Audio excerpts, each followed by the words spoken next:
5ನೇ ಹಂತದ ಮತದಾನ ಮುಕ್ತಾಯಗೊಂಡಿದ್ದು 2024ರ ಸಾರ್ವತ್ರಿಕ ಚುನಾವಣೆಗಳು ಅಂತಿಮ ಹಂತಕ್ಕೆ ಕಾಲಿಡ್ತಾ ಇದೆ.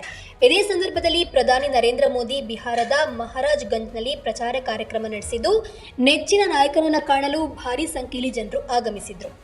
ಇದರ ವಿಡಿಯೋವನ್ನು ಹಂಚಿಕೊಂಡಿರುವ ಮೋದಿ, ಬಿಹಾರದ ಬಿಜೆಪಿ ಎನ್ಡಿಎಗೆ ಇಲ್ಲಿನ ಕುಟುಂಬ ಸದಸ್ಯರಿಂದ ಅಭೂತಪೂರ್ವ ಆಶೀರ್ವಾದ ಸಿಗ್ತಾ ಇದೆ ಎಂಬುದನ್ನು ಮಹಾರಾಜ್ಗಂಜ್ನಲ್ಲಿ ನಡೆದಂತಹ ಭಾರೀ ಜನಸಮೂಹವೇ ಹೇಳ್ತಾ ಇದೆ ಅಂತ ಬರೆದಿದ್ದಾರೆ.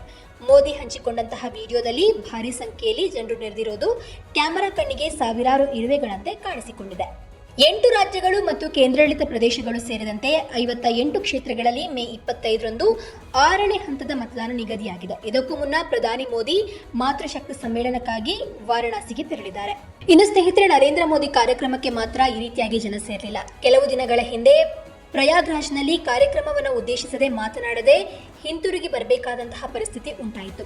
ಏನಕ್ಕಂತ ಹೇಳಿದ್ರೆ, ಭಾರೀ ಜನಸಂದಣಿಯಿಂದ ಕಾಲು ತುಳಿದಂತಹ ಪರಿಸ್ಥಿತಿ ಏರ್ಪಟ್ಟಿದ್ರಿಂದ ಭದ್ರತೆಯ ಕಾರಣದಿಂದಾಗಿ ಇಬ್ಬರು ರಾಜಕೀಯ ನಾಯಕರು ಜನರನ್ನು ಉದ್ದೇಶಿಸಿ ಮಾತನಾಡದೆ ಅಲ್ಲಿಂದ ಹೊರಬಂದಿದ್ದಾರೆ.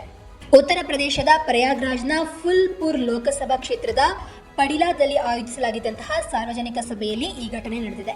ಕಾಂಗ್ರೆಸ್ ಮತ್ತು ಎಸ್ಪಿ ಕಾರ್ಯಕರ್ತರು ವೇದಿಕೆಯನ್ನು ತಲುಪಲು ಪ್ರಯತ್ನಿಸಿದ್ರು ಅಂತ ಹೇಳಲಾಗಿದೆ.